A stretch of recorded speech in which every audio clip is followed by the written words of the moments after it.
Shalom, saudara di Jemaat GBI Macquarie Park yang ada di Sydney. Sungguh bersyukur kepada Tuhan saya dapat kepercayaan dari Pastor Jonathan untuk sharing di hari Pentakosta ini. Salam kepada semua jemaat. Oma Siana, puji Tuhan. Maaf saya ikut panggil Oma, pada saya panggil Eci. Saudara, apa sih yang terjadi dengan Pentakosta? Di dalam tradisi gereja, Pentakosta itu hari besar terakhir kelima. Ya, pertama itu Natal. Lalu kedua itu Good Friday atau Jumat Agung. Itu di penderitaan kematian Tuhan Yesus. Lalu Paskah, kebangkitan. Lalu yang keempat itu kenaikan. 10 hari lalu kita memperingatinya. Nah, yang kelima ini Pentakosta. Nah, 5 peristiwa yang terjadi dalam hidup Tuhan Yesus itu tidak bisa terputus satu dengan yang lain. Maka ada Bethlehem, tanpa ada Pentakosta, pencurahan Roh Kudus, maka gereja tidak punya arti apa-apa. Apabila gereja tidak ada Roh Kudus, maka gereja itu tidak beda seperti social club yang lain. Maaf ya saya berkata ini, tidak lebih seperti klub-klub atau perkumpulan-perkumpulan yang lain. Nah, yang membedakan kita dengan yang lain justru Pentakosta ini. Ada apa dengan Pentakosta ini? Kita perlu belajar. Begitu ada gereja aliran Pentakosta, Pentakos, ya itu dari kata penta itu 50. Dalam hukum Taurat ada hari yang ke-50.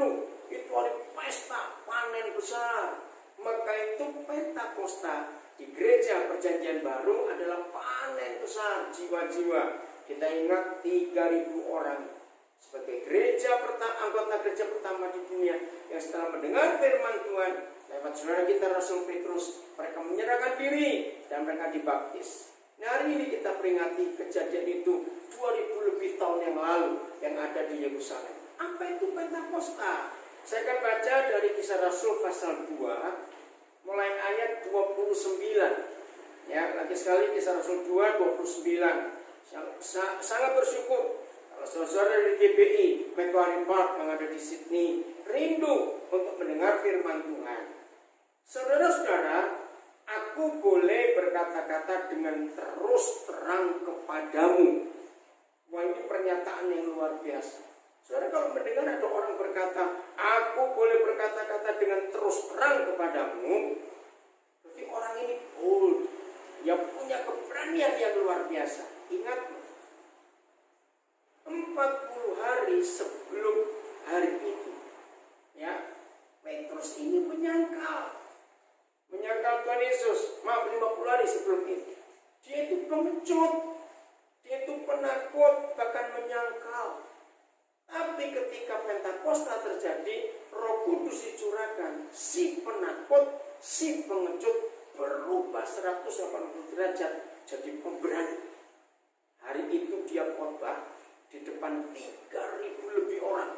Karena yang menerima Injil itu 3.000, berarti ada yang lain dong yang ikut mendengar. Tidak bisa, mereka tidak mau mengambil keputusan, tidak apa-apa. Nah, juga mikir, 3.000 orang, zaman itu belum ada listrik, belum ada mixer, mikrofon, speaker, semuanya. Itulah hebatnya kuasa Roh Kudus. Saudara, bagaimana Tuhan bekerja? Itu urusan Tuhan. Pokoknya hari itu Petrus berani berkata-kata dengan terus terang. Inilah kuasa Roh Kudus. Gereja yang sudah penuh Roh Kudus harus berani berkata-kata dengan terus terang.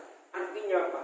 Tidak takut memberitakan kebenaran, tidak takut memberitakan Injil, tidak takut dianiaya. Karena mereka jadi berani oleh kuasa Roh Kudus itu dan hidupnya berubah total.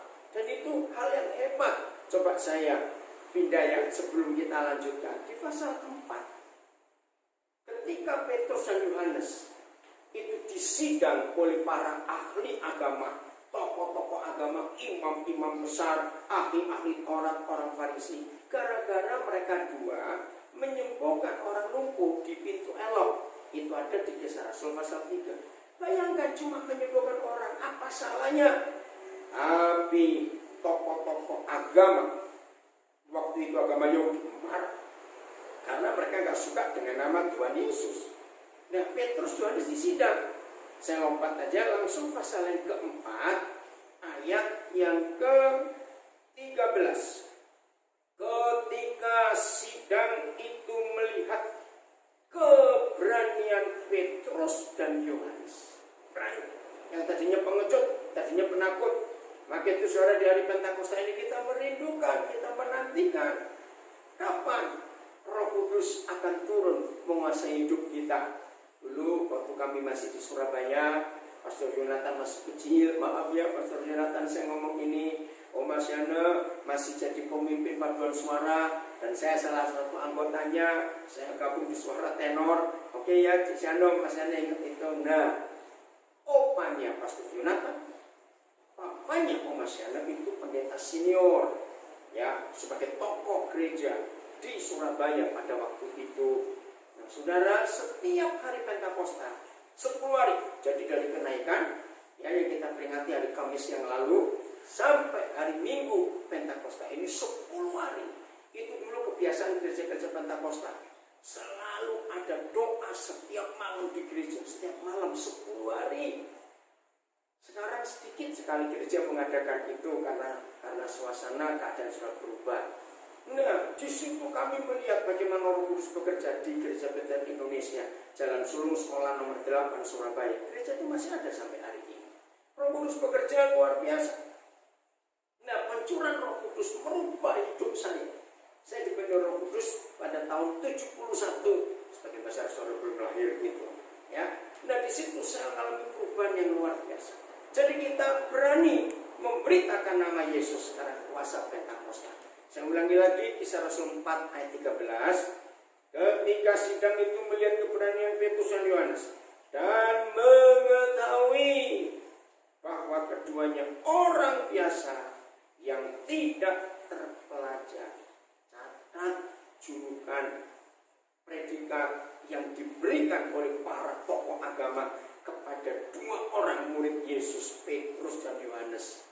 Saya ulangi. Ketika sidang itu melihat keberanian Petrus dan Yohanes dan mengetahui bahwa keduanya orang biasa yang tidak terpelajar, heranlah mereka.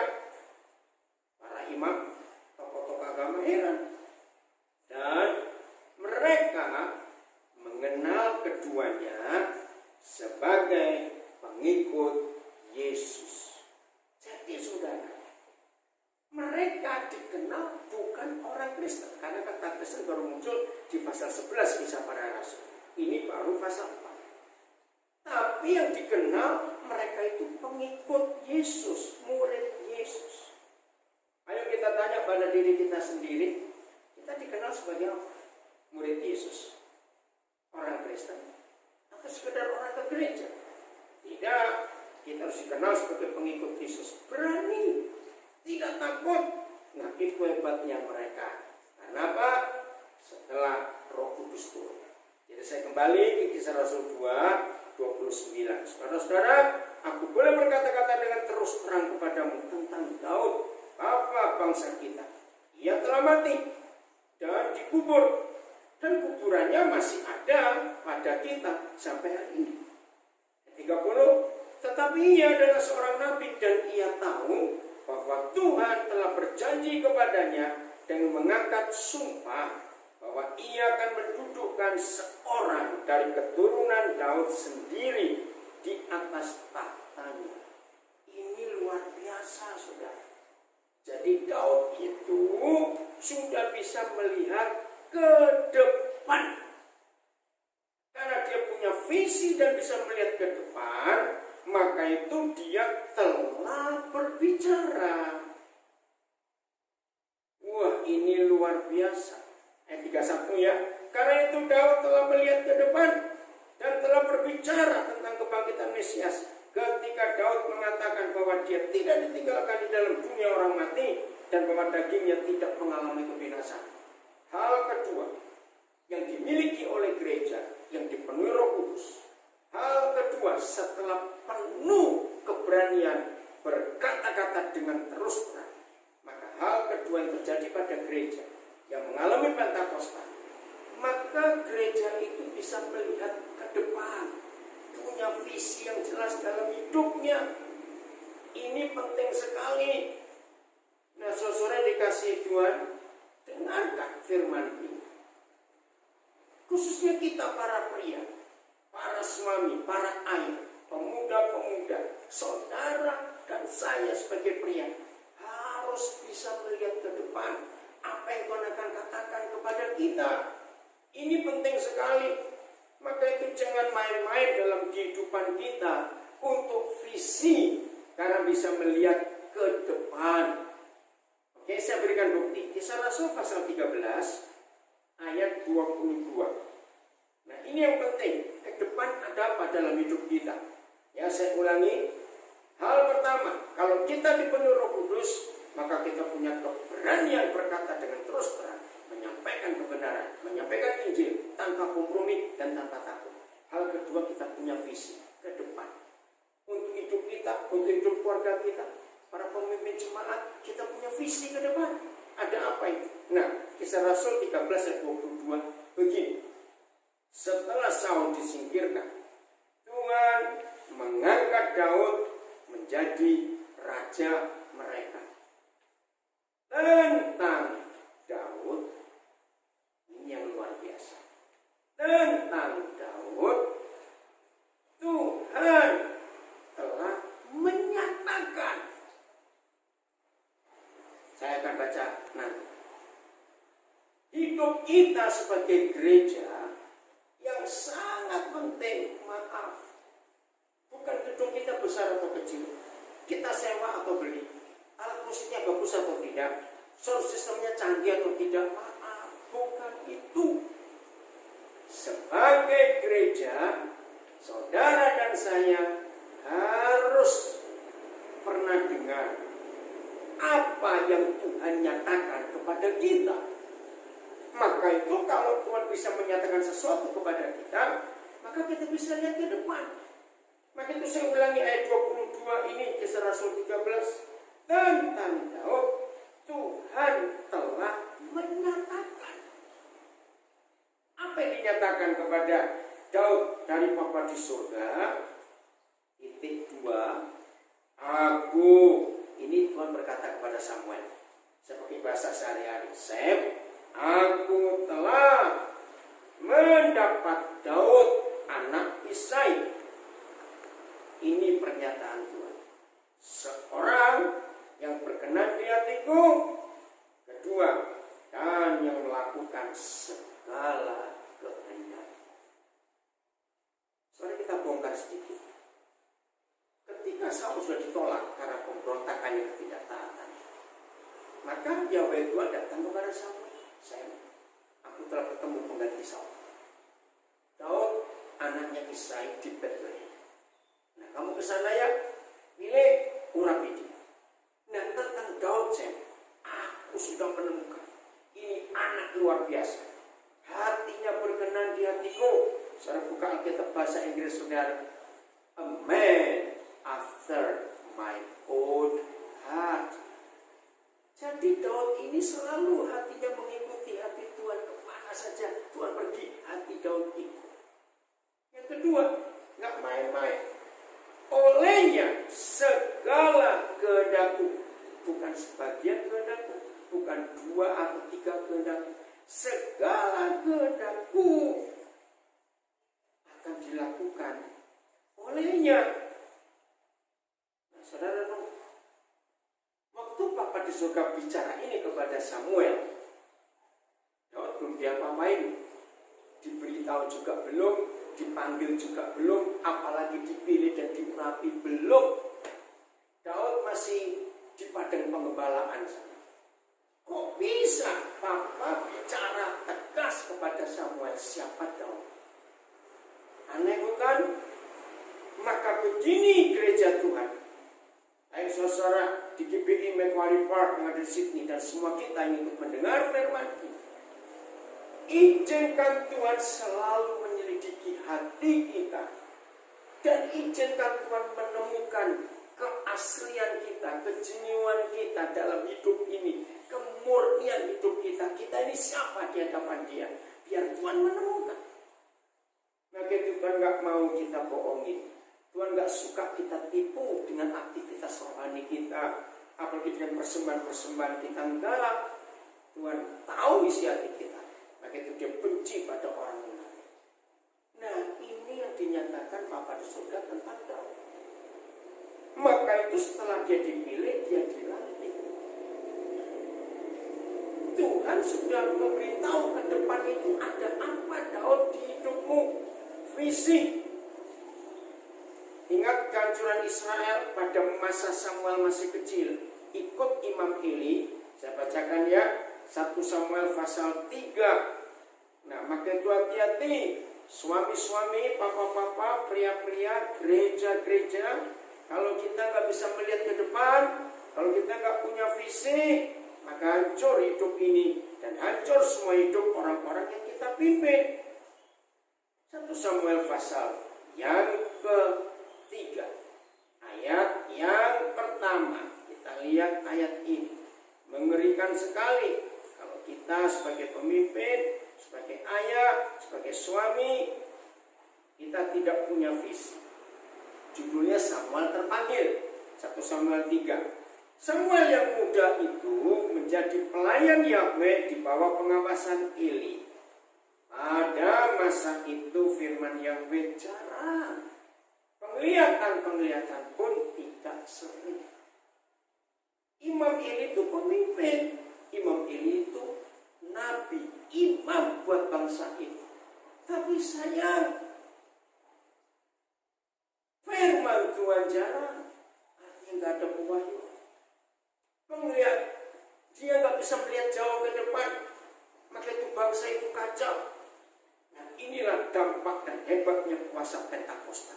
Saya ulangi lagi, yang pertama kalau Roh Kudus dicurahkan dalam hidup kita, maka kita jadi berani berkata dengan terus terang, tidak ada ketakutan untuk menyatakan Yesus Kristus Tuhan. Yang kedua, kita punya visi, kita bisa melihat ke depan, ada apa di depan hidup kita. Nah, itu dia. Maka itu saya baca lagi ya, Kisah Rasul 2 ayat 31. Karena itu Daud telah melihat ke depan dan telah berbicara tentang kebangkitan Mesias. Ketika ia mengatakan bahwa dia tidak ditinggalkan di dalam dunia orang mati dan bahwa dagingnya tidak mengalami kebinasaan. Saudara, sekarang saya mau tunjukkan, kita akan amazed, akan surprise, akan wow. Begitu hebatnya Tuhan bicara kepada seseorang yang dia berkenan kepada orang itu, maka nggak cuma kepada Daud, Tuhan akan berbicara kepada kita juga, nggak cuma kepada Daud, ke depan, in the future. Apa yang Tuhan nyatakan? Maka itu pria-pria yang mau menikah, penting modal, penting, tapi jauh lebih penting sebelum setiap pemuda menikah, Tuhan menyatakan apa untuk hidupmu dan untuk keluargamu yang masuk dalam pernikahan. Kalau semua pemuda sudah dapat pernyataan Tuhan, apa yang Tuhan nyatakan untuk diri kita dan keluarga kita. Kalau semua suami sekarang ini menerima pernyataan dari Tuhan untuk keluarga kita di masa yang akan datang, wah itu luar biasa. Dan itu semua kuasa Roh Kudus. Oke, kita sekarang buka 2 Samuel pasal 7. Kita lihat 2 Samuel pasal 7 mulai ayat 18 ya. 2 Samuel pasal 7 mulai ayat 18. Ini dahsyat sekali kalau kuasa Pentakosta bekerja. 2 Samuel 7:18. Lalu masuklah Raja Daud ke dalam hadirat Tuhan. Kemudian duduklah ia di hadapan Yahweh sambil berkata, siapakah aku ini ya Yahweh Tuhan, dan siapakah keluargaku, sehingga engkau membawa aku sampai sedemikian ini. Saudara dikasihi Tuhan, kalau kita merenung sebentar tentang isi hati Daud yang luar biasa ini, begini. Hari itu Daud dilantik untuk menjadi raja, diorden ya untuk menjadi raja atas 12 suku Israel. Nah, 7 tahun sebelumnya dia hanya dilantik menjadi raja atas suku Yehuda, sebab yang lain memberontak. Untuk raja sendiri Akhirnya kacau. Nah, hari itu setelah pelantikan raja atas seluruh Israel, dia masuk ke hadirat Tuhan, dia bersyukur, dia berterima kasih, dan dia berkata, aku ini siapa? Keluargaku ini siapa? Sampai Tuhan bisa mengangkat aku sedemikian ini. Ingat Presiden Joko Widodo di Indonesia sama. Siapa dia? Gak ada orang pernah kenal dia. Orang cuma kenal waktu di Solo, wali kota Solo. Siapa ngira dia akhirnya belum selesai periode kedua di Solo, dia jadi gubernur. Belum selesai masa periode gubernur DKI, dia terpilih jadi Presiden Indonesia. Dan terbukti secara masuk periode kedua, ternyata Presiden ini yang bukan birokrat, bukan teknokrat, cuma tukang mebel, catat itu bukan militer. Tapi Tuhan angkat dan bisa membuat Indonesia jadi seperti ini. Hari-hari ini di Indonesia terdengar berita yang luar biasa bahwa perusahaan-perusahaan besar yang ada di perusahaan Amerika di Tiongkok akan dipindahkan ke Indonesia, termasuk perusahaan-perusahaan yang ada di Vietnam akan dipindahkan ke Indonesia.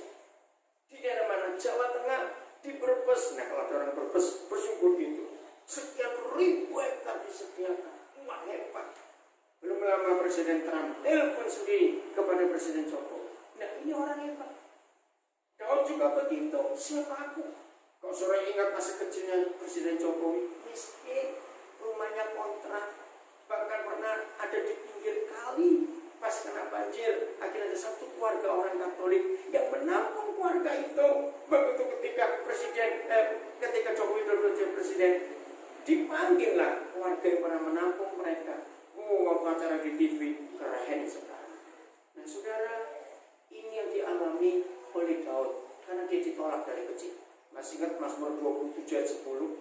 Ya, Mazmur 27 ayat 10.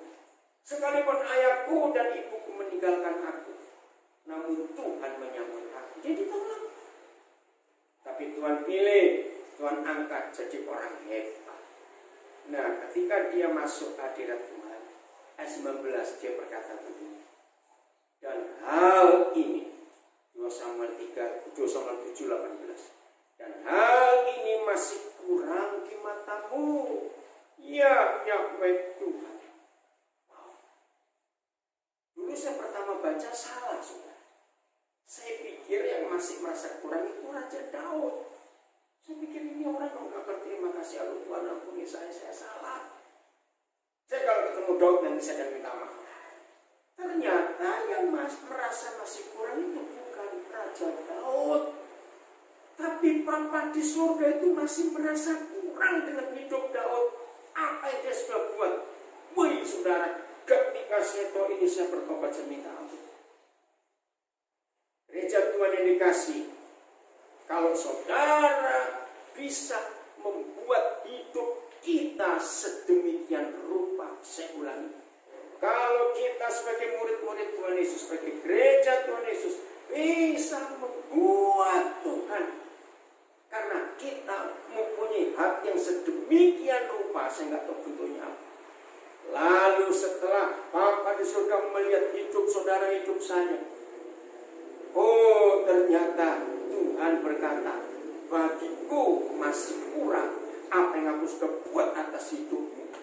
Kira-kira hidup ini jadi seperti apa? Oh Roh Kudus, terima kasih. Kami percaya Tuhan berbuat ini gak cuma untuk Daud, tapi untuk generasi kami di akhir zaman ini. Tuhan akan buat yang sama. Bahwa engkau masih merasa kurang dengan hidup kami. Sedemikian rupa Tuhan sudah buat atas hidup kami. Siapa kamu? Kalau ada di antara saudara di Sydney, ingat masa lalu waktu mau berangkat dari Indonesia, meninggalkan Indonesia ke Sydney, lalu sekarang Tuhan bawa saudara sampai sedemikian rupa ini. Patut kita berlaku seperti Daud. Siapakah aku, Tuhan? Siapakah keluargaku sehingga membawa aku sampai sini? Ternyata setelah kita semua sampai di hari ini, di hari Pentakosta, Tuhan mau sedang berkata, hal itu masih kurang di matamu, ya Tuhan. Daud berkata begitu. Inilah inilah dahsyatnya kuasa Pentakosta. Karena kuasa Roh Kudus yang bekerja dalam hidup kita. Dan berkata begini, sebab itu, perhatikan, ini yang mengagetkan saya. Sebab itu, engkau telah berfirman juga tentang keluarga hambamu ini. Perhatikan. Sebab itu, sebab apa? Ketika Daud tahu Tuhan masih merasa kurang atas apa yang Tuhan sudah kerjakan di hidupnya, dari anak tertolak, anak gembala yang gak diperhitungkan orang, lalu diangkat, diurapi sampai jadi raja atas Yehuda, lalu diurapi jadi raja atas Israel, masih kurang bagi Tuhan. Sebab Tuhan punya banyak lagi yang luar biasa di surganya yang kudus. Sebab itu, ini cara Tuhan memenuhi rasa kurangnya dalam hidup Daud. Maka itu Kisah Rasul 3 ayat 2 ayat 31 tadi. Dan Daud diberi Tuhan melihat ke depan. In the future, Daud bisa melihat sesuatu. Ini yang dilihat. Sebab itu, engkau telah berfirman juga tentang keluarga hambamu ini.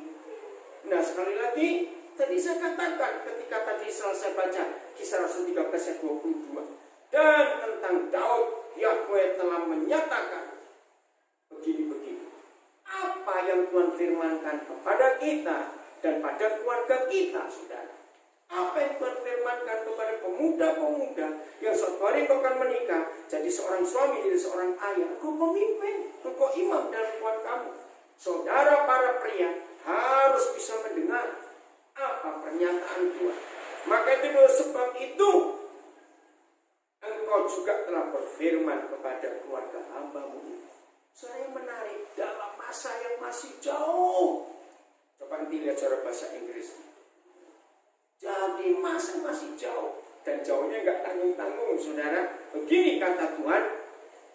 Saya ulang ya. Sebab itu engkau telah berfirman juga tentang keluarga hambamu ini dalam masa yang masih jauh. Dan telah memperlihatkan kepadaku serentetan manusia yang akan datang. Ya, Yahweh Tuhan. Wih, saudara, pertama saya mendapat pewahyuan Revelation ayat ini. Dalam masa yang masih jauh telah memperlihatkan serentetan manusia yang akan datang.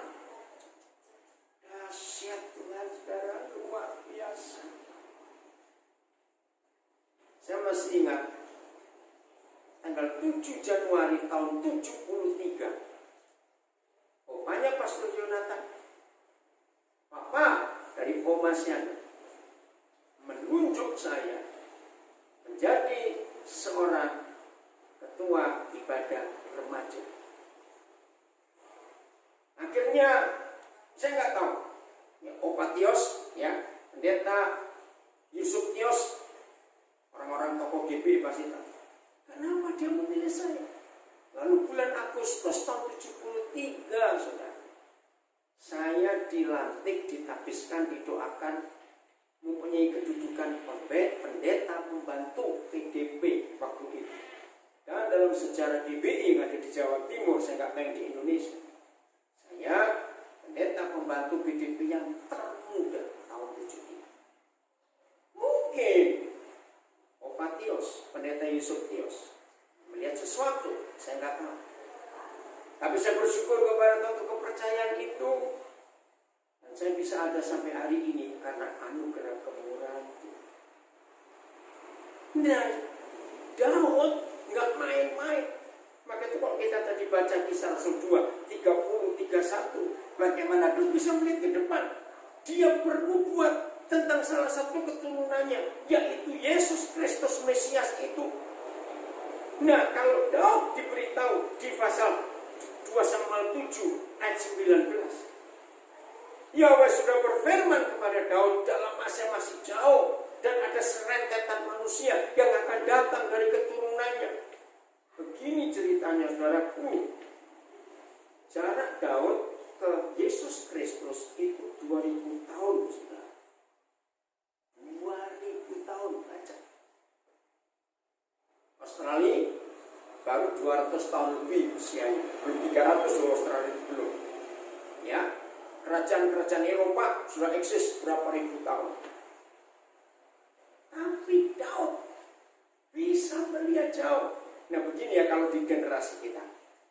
Maka kalau Tuhan bicara kepada kita, saya nggak bisa bayangkan.